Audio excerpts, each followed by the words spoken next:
Here is part 1 of the biggest underdog stories of 25-26. Macclesfield 2, Crystal Palace 1. Macclesfield of the 6th tier knocked holders Crystal Palace out of the FA Cup. There are 117 places between the two. Just before half-time, Macclesfield's left winger Luke Duffy put in a free kick where centre-half Paul Dawson headed in to put the Silkmen ahead.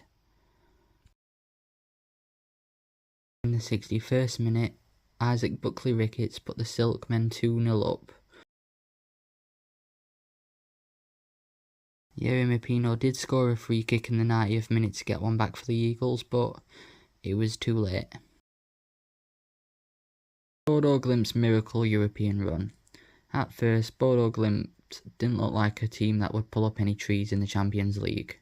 They did start poorly, with draws to Slavia Prague and Spurs, losses to Galatasaray, Monaco and Juventus.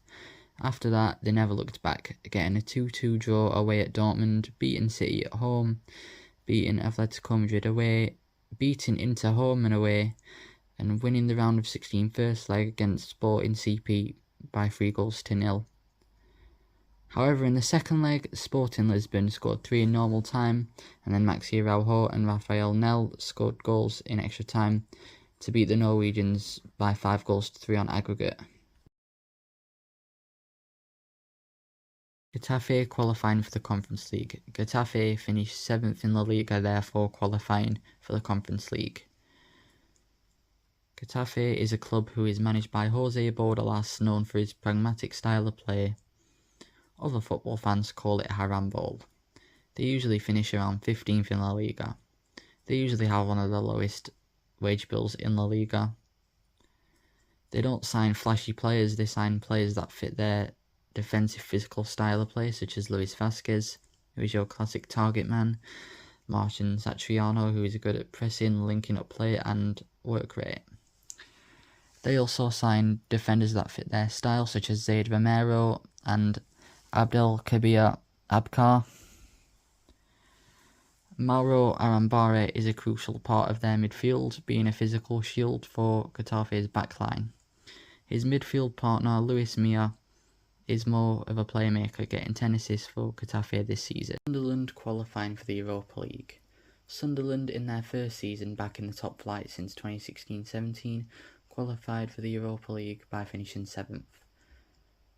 Sunderland suffered back-to-back relegations in 2016-17 and 2017-18. They stayed in League One for 4 seasons, before winning the playoff final in 21-22 against Wycombe Wanderers. They reached the playoffs again the following season, but lost to Luton, who would go on to get promoted to the Premier League. They fell off in the following season, finishing 16th. In the summer of 2024, Sunderland hired Regis Libri from recently relegated Lorient. From there, it was all uphill. Sunderland reached the playoffs yet again, beating Coventry 3-2 in extra time on aggregate, and then beating Sheffield United 2-1 in the playoff final, thanks to their academy graduate Tom Watson, who would be departing for Brighton in the summer.